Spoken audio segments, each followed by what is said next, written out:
దిన వాక్య ధ్యానం కొరకు book of Isaiah chapter 48 verse 17.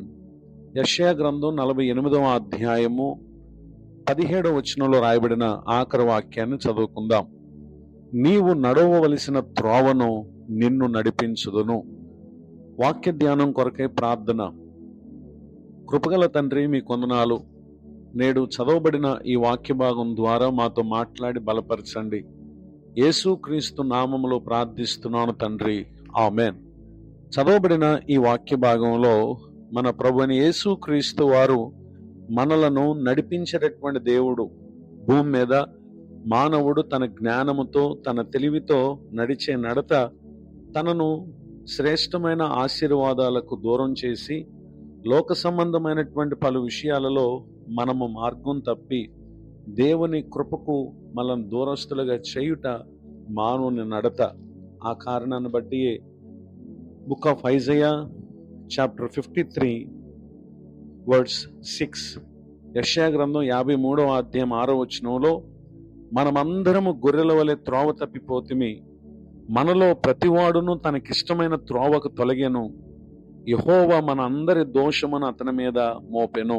నిజమే, దేవుడు ఉద్దేశించినటువంటి త్రోవలో మనం నడవక త్రోవ తప్పిపోయినటువంటి వారం, మనకిష్టమైనటువంటి త్రోవకు తొలగినటువంటి వారం. అయితే దాని వలన మనము ప్రభు దృష్టికి దోషులమై ఉండగా మన దోషమంతా కూడా మన ప్రభు అయిన యేసుక్రీస్తు వారి మీద మోపబడింది. ఎందుకని అనంటే మార్గం తప్పినటువంటి మనలను తిరిగి మరలా ఆయన తన మార్గంలో నడిపించుట కొరకు మనకు చేసినటువంటి గొప్ప కార్యమే మన కొరకు మన ప్రభువైన యేసుక్రీస్తు వారు పరలోక మహిమను విడిచి ఈ లోకానికి శరీరధారిగా వచ్చి మన పాప శాపముల కొరకు ఆ కలువరి శిలువలో ఆయన మరణించి పునరుద్ధానుడి తిరిగి లేచుట అనేది దేవుడు మనకు ఏర్పాటు చేసినటువంటి ఉన్నతమైన కార్యం.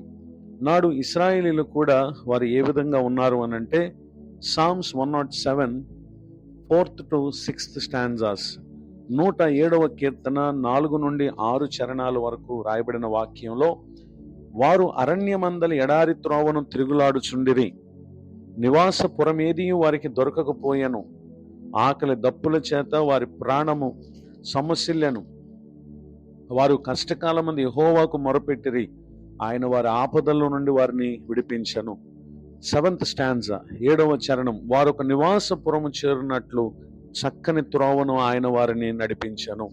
ఈ మాటలు వింటున్నటువంటి నా ప్రియ సహోదరి సహోదరులు, మనుషుల ఆలోచనలు, స్నేహితుల ఆలోచనలు, రక్త సంబంధికుల ఆలోచనలు, లేక మన కన్నులకు ఆకర్షణీయంగా ఉన్నటువంటి ఆలోచనలు, అవి మనలను దేవుని మార్గం నుండి తప్పించి మనం ఆయన దృష్టికి దోషులగుటకు కారణంగా ఉంటాయి. నాడు ఇశ్రాయేలీలు కూడా వారు సొమ్మసిల్లిపోయారు. అయితే అలాంటి వారిని ఆయన ఎప్పుడైతే మొరపెట్టారో వారిని చక్కని త్రోవలో నడిపించారు. ఈ దినం మీ ముందున్నటువంటి కుటుంబ జీవితం గురించి అయినా, వ్యక్తిగత జీవితం గురించి అయినా, ఉద్యోగం గురించి అయినా, బిడ్డల భవిష్యత్తు గురించి అయినా, ఏ విధమైనటువంటి కార్యముల గురించి అయినా ఎటు నడవాలో తెలియని ఆలోచనలు మీరున్నారా? అయితే నేడు మనలను తన త్రోవలో నడిపించదనని వాగ్దానం చేసినటువంటి దేవునికి మనం అప్పగించుకుంటే నేడు ఆయన మనకు వాగ్దానం చేసిన రీతిగా మనలను మరణము వరకు నడిపించినటువంటి దేవుడై ఉన్నారు. ఇటు దీవెనకు నా ప్రియులకు మీరు పాత్రలు కావాలని హృదయపూర్వకంగా కోరుతూ ఈ మాటలు ముగిస్తున్నాను. ప్రార్థన. కృపగల తండ్రి, మీ కొందనాలు.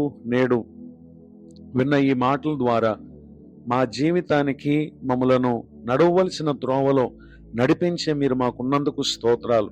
నూతన సంవత్సర దయాకిరీటాన్ని దినం పొందిన మా ప్రియులను దీవించండి. దైవజనులను, వారి కుటుంబాన్ని, సేవా పరిచయాన్ని ఆశీర్వదించండి.